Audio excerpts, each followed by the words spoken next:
बुर्ज खलीफा जो दुनिया की सबसे ऊंची बिल्डिंग है और मलेशिया की 450 मीटर ऊंची ट्विन टावर, इन दोनों बिल्डिंग्स को सैमसंग ने बनाया है। जो शुरुआत में तो नूडल्स, फिश और सब्जी बेचा करती थी, लेकिन आज ये company fighter jet, ships, tank और कंज्यूमर इलेक्ट्रॉनिक के अलावा इंश्योरेंस, फाइनेंस और केमिकल जैसे अलग अलग सेक्टर्स में भी काम करती है। हालांकि हम में से ज्यादातर लोग सैमसंग को उनके मोबाइल, टीवी, फ्रिज और इलेक्ट्रॉनिक आइटम्स की वजह से ही जानते हैं। और जब शाओमी और रियलमी जैसे चाइनीज ब्रांड इंडियन मार्केट में एंटर हुए तो सबको लगा कि अब सैमसंग का हाल भी नोकिया जैसा ही होने वाला है, क्योंकि हमें सैमसंग के रियल साइज के बारे में जानकारी ही नहीं है। आज एंड्रॉइड को भी गूगल के बाद अगर कोई कंट्रोल करता है तो वो है सैमसंग। और दुनिया की चाहे कोई भी कंपनी हो, सैमसंग की मदद के बिना एक स्मार्टफोन बना पाना बहुत ही मुश्किल है, चाहे वो गूगल का पिक्सल फोन हो या फिर एप्पल का आईफोन ही क्यों ना हो। अब आप सोच रहे होंगे कि नूडल्स, फिश और सब्जी बेचने वाली एक कंपनी इतना बड़ा बिजनेस एम्पायर कैसे खड़ा कर सकती है। दोस्तों, सैमसंग की कहानी बहुत ही दिलचस्प है। सैमसंग के नाम ढेर सारी कंट्रोवर्सीज हैं और अपने फास्ट एक्सपेंशन के लिए उन्हें कई बार गलत रास्तों से भी गुजरना पड़ा। चलिए सब कुछ डिटेल में जानते हैं आज की इस वीडियो में।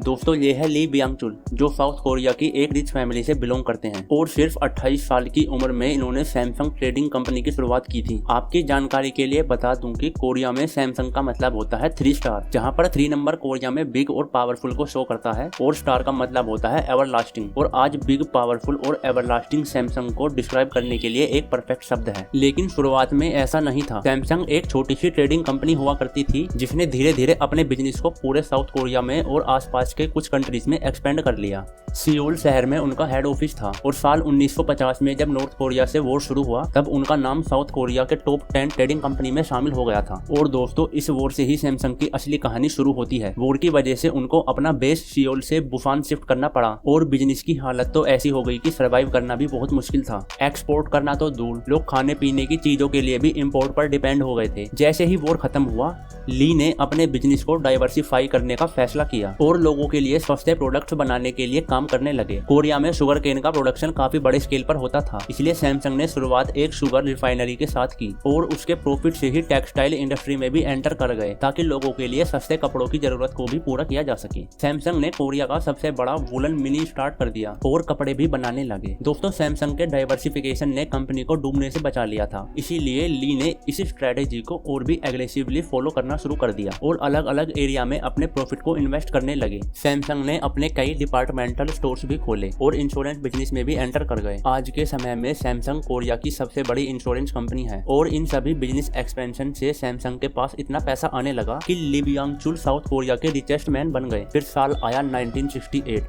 जब सैमसंग ने इलेक्ट्रॉनिक फील्ड में भी उतरने का फैसला किया और 1 साल के भीतर ही सैमसंग इलेक्ट्रॉनिक ने अपना फर्स्ट प्रोडक्ट मार्केट में उतार दिया था, जो था 12 इंच का एक ब्लैक एंड व्हाइट टीवी। और अगले 1 साल में ही सैमसंग दुनिया की नंबर 1 टीवी मैन्युफैक्चरिंग कंपनी बन गई और इस सक्सेस ने सैमसंग को और ज्यादा इलेक्ट्रॉनिक प्रोडक्ट्स बनाने के लिए मोटिवेट किया। सैमसंग ने 1979 में माइक्रोवेव, 1980 में एयर कंडीशनर, 1981 में कलर टेलीविजन और 1983 में पर्सनल कंप्यूटर को भी लॉन्च कर दिया। लेकिन उन्हें जल्द ही रियलाइज हुआ कि इन सारे इलेक्ट्रॉनिक आइटम्स के छोटे छोटे पार्ट्स के लिए उन्हें किसी दूसरी कंपनी पर डिपेंड रहना पड़ता था। इसलिए वो एक सेमीकंडक्टर कंपनी को ही खरीद लेते हैं और अपने लिए खुद ही पार्ट्स बनाने लगे और फिर आगे अपने सेमीकंडक्टर चिप्स की प्रोडक्शन कैपेसिटी को बढ़ाकर इसे ग्लोबली एक्सपोर्ट भी करने लगे। आज एप्पल भी अपने फोन में सैमसंग का ही मेमोरी चिप यूज करता है। इसके अलावा भी सैमसंग के कुछ ऐसे ही डिवीजन है जिनके बारे में जानकर आप शॉक्ड रह जाएंगे। सैमसंग हैवी इंडस्ट्रीज दुनिया के लार्जेस्ट शिप बिल्डर्स में से एक है। इनका एक दूसरा डिवीजन है सैमसंग कंस्ट्रक्शंस और ट्रेडिंग, जो रोड, टनल,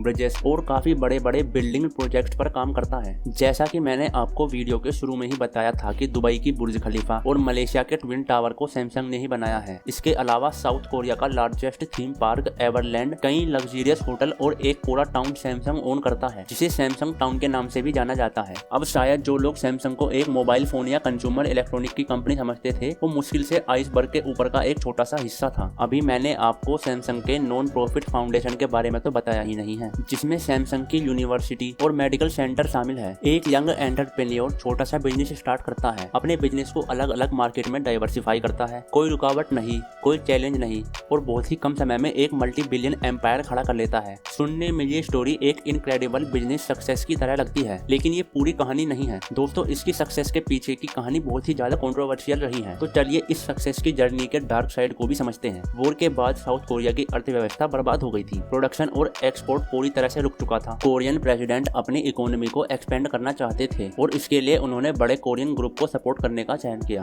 लेकिन सपोर्ट करने का तरीका बिल्कुल अनएथिकल था। सैमसंग, एलजी और हुंडई जैसे बड़े बिजनेस को आसान शर्तों पर लोन दिया जाने लगा। टैक्स में छूट दी गई ताकि उनका बिजनेस एम्पायर बड़ा हो और देश की इकोनॉमी को भी ग्रो कर सके। यहाँ तक कि जब सैमसंग को इलेक्ट्रॉनिक के फील्ड में एंटर करना था तो गवर्नमेंट ने इलेक्ट्रॉनिक कंपनी पर लगने वाले टैक्स को 50% तक रिड्यूस कर दिया और उनको कंपटीशन से बचाने के लिए गवर्नमेंट ने जापान और कई देशों के साउथ कोरिया में इलेक्ट्रॉनिक प्रोडक्ट्स को बेचने पर ही बैन लगा दिया। फिर कंज्यूमर्स को सैमसंग का प्रोडक्ट लेने पर मजबूर होना पड़ा। ऐसे तमाम फायदे सैमसंग को पहुंचाए गए जिनकी वजह से वो अपने कॉम्पिटिटर से काफी आगे निकलता गया। और कुछ रिपोर्ट्स की अगर माने तो वॉर के बाद मिलने वाली अमेरिकन रिलीफ फंड को भी सैमसंग के फायदे के लिए इस्तेमाल किया गया। और ये सब कुछ हो रहा था सैमसंग के फाउंडर ली की वजह से, जो एक एक्सपर्ट स्ट्रेटेजिक पॉलिटिकल कनेक्शन बनाने के उस्ताद माने जाते हैं। दरअसल ली और साउथ कोरिया के प्रेसिडेंट अच्छे दोस्त थे। इस दोस्ती की वजह से सैमसंग को हमेशा एक स्पेशल ट्रीटमेंट मिला। बाकी कंपनीज की तरह सैमसंग के ऊपर कोई एक्सपोर्ट लिमिट नहीं थी। एक्सपेंशन में भी उनको कभी फंड की कमी महसूस नहीं हुई क्योंकि सरकारी बैंक के दरवाजे उनके लिए हमेशा खुले हुए थे। हालांकि सैमसंग के फास्ट ग्रोथ से कोरिया की इकोनॉमी को भी फायदा पहुंचने लगा। खासकर एम्प्लॉयमेंट के रूप में काफी लोगों को नौकरी मिलने लगी। लेकिन छोटे कोरियन बिजनेस बर्बाद होने लगे क्योंकि छोटी मोटी कंपनी गवर्नमेंट सपोर्टेड सैमसंग जैसे जायंट के सामने कैसे टिक सकती थी। सैमसंग इतनी पावरफुल हो गई कि जिस भी नए फील्ड में वो एंटर करते उसमें दूसरे बिजनेस को तहस नहस करने की ताकत रखते थे। और इसी तरह साउथ कोरिया की इकोनॉमी अनजाने में एक कंपनी के ऊपर ही कुछ ज्यादा निर्भर हो गई। सैमसंग साउथ कोरिया के अलग अलग इंडस्ट्रीज में हैविली इन्वॉल्व था और साल 2014 में तो साउथ कोरिया के कुल जीडीपी का 17% अकेले सैमसंग का कंट्रीब्यूशन था। एलजी और हुंडई की कहानी भी कुछ ऐसी ही है, लेकिन सैमसंग उनमें सबसे बड़ा है। और पूरे कोरियन बिजनेस एम्पायर को कुछ गिनी चुनी कंपनियों ने जिस तरह अपने हाथ में ले लिया, उससे साउथ कोरिया के ज्यादातर पैसा,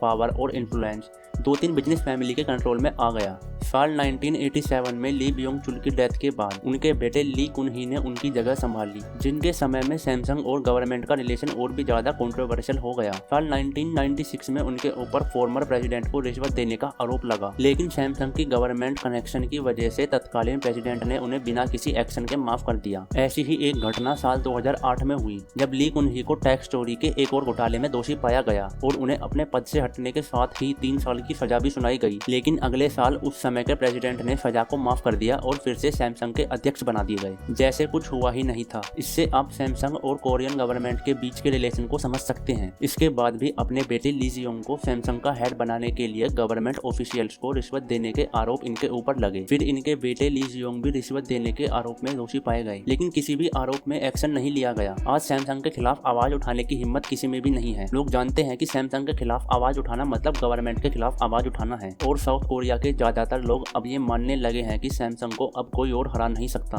और वो सरकारी नियम कानून के ऊपर हैं। अब दोस्तों, वीडियो की शुरुआत में बताए गए सैमसंग के सक्सेस जर्नी और बैकग्राउंड भी आपको समझ में आ रहा होगा। सैमसंग की हिस्ट्री में हुए एक इंसिडेंट का जिक्र करना भी जरूरी है जिसने उनके रेपुटेशन और मार्केट शेयर को हिलाकर रख दिया था। ये बात है साल 2016 की, जब सैमसंग की नोट 7 सीरीज के मोबाइल फोन्स में अक्सर ब्लास्ट की खबरें आने लगी। पूरी दुनिया की मीडिया में फोन एक्सप्लोजन की खबर हेडलाइन बन गई। यहाँ तक कि एयरलाइंस ने तो इस फोन को बैन ही कर दिया। सैमसंग के ऊपर इतना प्रेशर आ गया कि इस फोन का प्रोडक्शन बंद करने के बाद मार्केट के फोन्स को भी रिकॉल करना पड़ा, जिसकी वजह से सैमसंग को $5 बिलियन का नुकसान हुआ था। कंपनी ने उस समय एक्सप्लोजन की वजह मोबाइल की बैटरी को बताया था, लेकिन बाद में ये सच्चाई निकलकर सामने आई कि एप्पल से कंपटीशन करने के लिए एक फीचर रिच फोन की जरूरत थी, जिसे सैमसंग ने डिजाइन टीम और इंजीनियर से जल्दबाजी में तैयार कराया था और बिना प्रॉपर टेस्टिंग और क्वालिटी कंट्रोल के एक डेंजर फोन को मार्केट में उतार दिया था। हालांकि इन सभी कंट्रोवर्सी और बैड प्रोडक्ट के बाद भी सैमसंग सक्सेसफुल होता ही चला गया। एक के बाद एक लगातार अपने इनोवेटिव प्रोडक्ट्स को पेश करता रहा, जिससे कंपनी का साइज और रेवेन्यू बढ़ने लगा और दुनिया में उसकी पकड़ बढ़ती गई। पिछले कुछ सालों में सस्ते और फीचर लोडेड चाइनीज फोन भी इंडिया में सैमसंग का मार्केट शेयर कुछ कम तो जरूर कर पाए हैं, लेकिन करंट सेल्स फिगर बताते हैं कि लोगों का प्यार अब इन चाइनीज ब्रांड से कम हो रहा है और सैमसंग एक बार फिर से जोरदार बाउंस बैक करने वाला है। उम्मीद है कि ये वीडियो आपको पसंद आई होगी और कुछ नया सीखने को मिला होगा। आपसे मिलते हैं किसी और धमाकेदार वीडियो में, तब तक के लिए